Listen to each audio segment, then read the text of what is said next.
To watch all our videos, click subscribe, click on the bell icon and click all. Now navigate to the settings of your mobile phone. Go to apps and notifications. Notifications. YouTube, and make sure all the options on the right are turned on. Hello and welcome. In this lesson, we will learn about may have. May have and might have and could have is represented using ಮಾಡಿ ಇರಬಹುದು or ಮಾಡಿ ಇದ್ದಿರಬಹುದು. You can use any. Okay. Whatever you find easy, you can use it. ಮಾಡಿ ಇರಬಹುದು or ಮಾಡಿ ಇದ್ದಿರಬಹುದು. Okay. Now this ಮಾಡಿ, it joins with the verb. Okay. ಮಾಡಿ joins with the verb. The suffix is ಇರಬಹುದು or ಇದ್ದಿರಬಹುದು. Okay. He may have gone home. He may have gone home. ಅವನು ಮನೆಗೆ ಹೋಗಿ ಇರಬಹುದು. ಅವನು ಮನೆಗೆ ಹೋಗಿ ಇರಬಹುದು. Now ಅವನು is he, ಮನೆಗೆ to home, ಮನೆ is home, ಮನೆಗೆ to home. ಹೋಗಿ is the verb, ಹೋಗಿ is the verb. ಹೋಗು is go, ಹೋಗಿ ಡಿ ಮಾಡಿ ಹೋಗಿ ಇರಬಹುದು ಇರಬಹುದು. So the verb takes the form of ಮಾಡಿ. Okay, the work has been done. ಹೋಗಿ means he may have gone already. ಹೋಗಿ ಇರಬಹುದು. ಇರಬಹುದು is the suffix. Or you can use ಇದ್ದಿರಬಹುದು also instead of ಇರಬಹುದು. ಅವನು ಮನೆಗೆ ಹೋಗಿ ಇದ್ದಿರಬಹುದು. Okay, it means he may have gone home. It might have rained here yesterday. It might have rained here yesterday. ನಿನ್ನೆ ಇಲ್ಲಿ ಮಳೆ ಬಂದು ಇರಬಹುದು. ನಿನ್ನೆ ಇಲ್ಲಿ ಮಳೆ ಬಂದು ಇರಬಹುದು. ಓಕೆ, ನಿನ್ನೆ ಈಸ್ yesterday, ಇಲ್ಲಿ ಈಸ್ here, ಮಳೆ ಈಸ್ rain, ಬಂದು means the rain has come. ಬಂದು ಬಾ is come, ಬಂದು means the rain has come. Okay, come. ಇರಬಹುದು, ಇರಬಹುದು is the suffix. Okay, so ba takes the form of ಮಾಡಿ. ಮಾಡಿ means the work has been done, the rain has come. Manju could have opened the door. ಮಂಜು ಬಾಗಿಲನ್ನು ತೆರೆದು ಇದ್ದಿರಬಹುದು. or ಮಂಜು ಬಾಗಿಲನ್ನು ತೆರೆದು ಇರಬಹುದು. You can use any. Manju name of the person, ಬಾಗಿಲನ್ನು the door. Okay, ಬಾಗಿಲನ್ನು door, ತೆರೆದು opened. Okay, opened. ತೆರೆದು means it has been opened. ಇದ್ದಿರಬಹುದು, ಇದ್ದಿರಬಹುದು or ಇರಬಹುದು. You can use any. Okay. Questioning.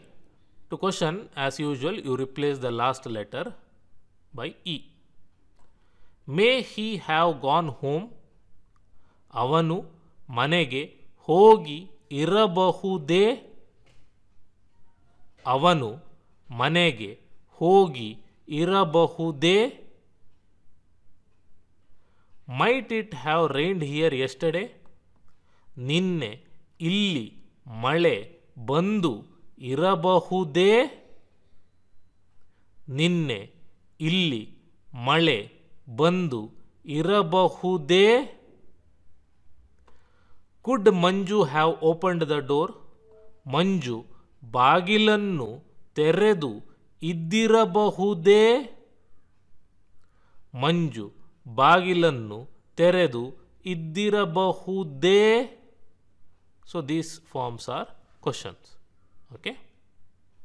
Now, negating the sentence. Might not have, or may not have, or could not have.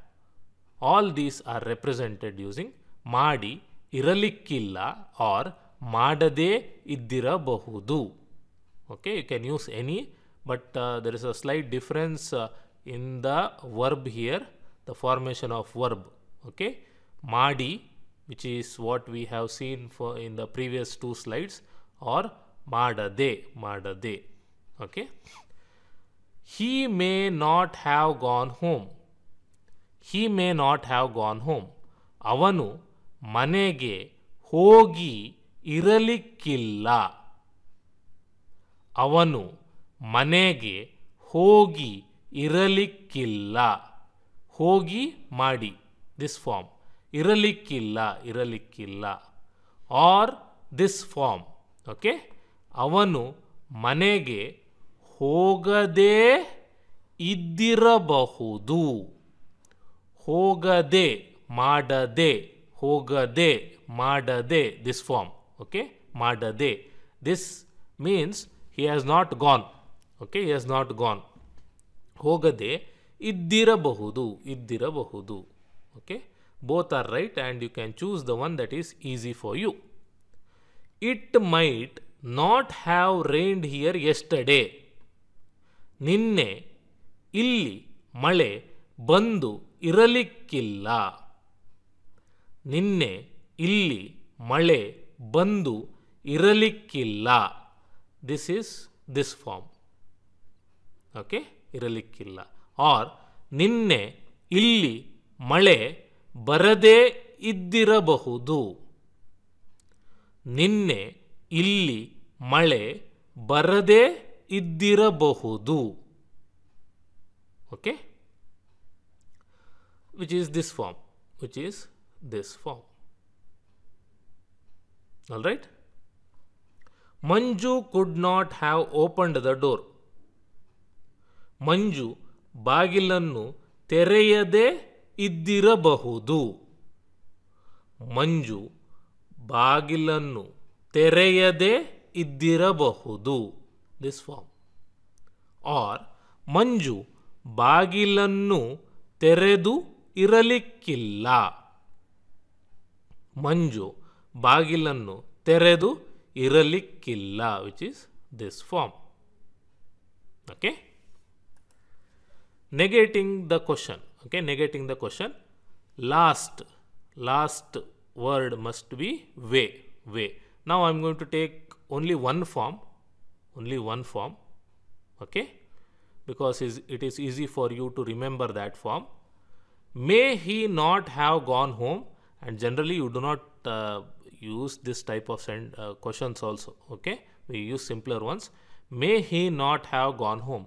ಅವನು ಮನೆಗೆ ಹೋಗಿ ಇರಲಿಕ್ಕಿಲ್ಲವೇ. ಅವನು ಮನೆಗೆ ಹೋಗಿ ಇರಲಿಕ್ಕಿಲ್ಲವೇ.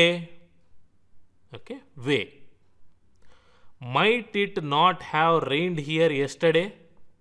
ನಿನ್ನೆ ಇಲ್ಲಿ ಮಳೆ ಬಂದು ಇರಲಿಕ್ಕಿಲ್ಲವೇ.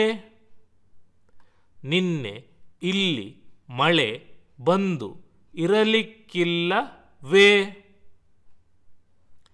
Could not Manju have opened the door? ಮಂಜು ಬಾಗಿಲನ್ನು ತೆರೆದು ಇರಲಿಕ್ಕಿಲ್ಲವೇ. ಮಂಜು ಬಾಗಿಲನ್ನು ತೆರೆದು ಇರಲಿಕ್ಕಿಲ್ಲವೇ. All right. May have and might have and could have is represented using ಮಾಡಿ ಇರಬಹುದು or ಮಾಡದೇ ಇದ್ದಿರಬಹುದು. All right. Now ಮಾಡಿ is for verb. The verb has to be done. Okay. Then you can use ಇರಬಹುದು or ಇದ್ದಿರಬಹುದು as the suffix. Okay. He may have gone home. Gone is past, correct? Past participle. Gone. So ಮಾಡಿ. ಹೋಗಿ means the process of going is done. ಹೋಗಿ. Then you can use ಇರಬಹುದು as the suffix or ಇದ್ದಿರಬಹುದು. Okay, you can use this or this for all three. for all three. Okay. Then for negating, you replace the U in this form by E in English. In Kannada, it will be A. Okay. Might it have rained here yesterday? ನಿನ್ನೆ ಇಲ್ಲಿ ಮಳೆ ಬಂದು ಇರಬಹುದೇ? The A form is questioning. Okay. Then for negating, you use either ಮಾಡಿ ಇರಲಿಕ್ಕಿಲ್ಲ or ಮಾಡದೇ ಇದ್ದಿರಬಹುದು. ಮಾಡಿ means the verb is done. ಮಾಡದೆ means the verb is not done. Okay. So it is better you use or stick to this form only because it is easy. Okay. ಮಾಡಿ ಇರಲಿಕ್ಕಿಲ್ಲ. ಮಂಜು could not have opened the door. ಮಂಜು ಬಾಗಿಲನ್ನು ತೆರೆಯದೇ ಇದ್ದಿರಬಹುದು, which is second form, or ತೆರೆದು ಇರಲಿಕ್ಕಿಲ್ಲ, which is this form, which is easy. Okay, you can remember this. Then to negate this, okay, and ask question, you add VE in English form. In Kannada, it will be way. Okay. May he not have gone home.